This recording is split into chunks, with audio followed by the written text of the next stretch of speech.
আসসালামু আলাইকুম। সবাই কেমন আছেন?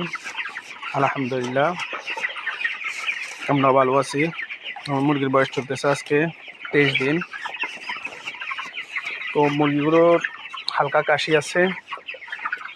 আচ্ছা, ফার্মো কেয়ার দুপুরে স্প্রে করবো ইনশাল্লাহ। তারপরে মাইক্রোনিপ প্লাস অন্য একটা মেডিসিন ব্যবহার করব। 2 বা 3 দিনে একটা কোর্স করব সর্দি কাশির জন্য। বিশেষ করে ফার্মো কেয়ার স্প্রেটা কার্যকারী একটা সমাধান। আলহামদুলিল্লাহ আজকে দুপুরে ফার্মো কেয়ার ব্যবহার করবো ইনশাআল্লাহ।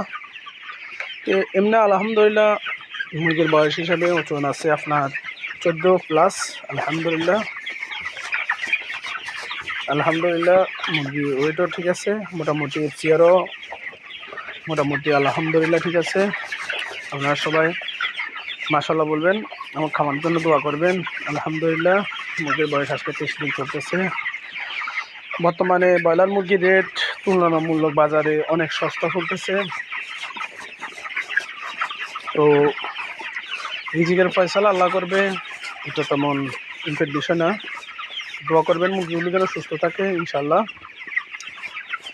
যেহেতু মুরগির রেট কম, সেহেতু বাজারের বাচ্চা রেটও মোটামুটি কম হবে বলে আশা করা যায়।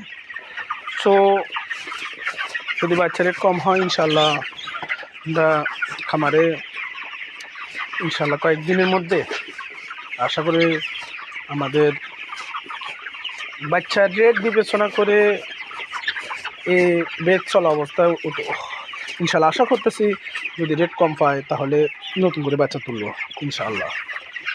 তো সবাই আমাদের জন্য দোয়া করবেন, আমাদের খামারের জন্য দোয়া করবেন।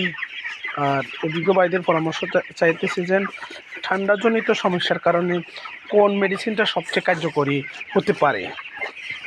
তো আলহামদুলিল্লাহ সবাই দোয়া করবেন। আল্লাহ হাফেজ।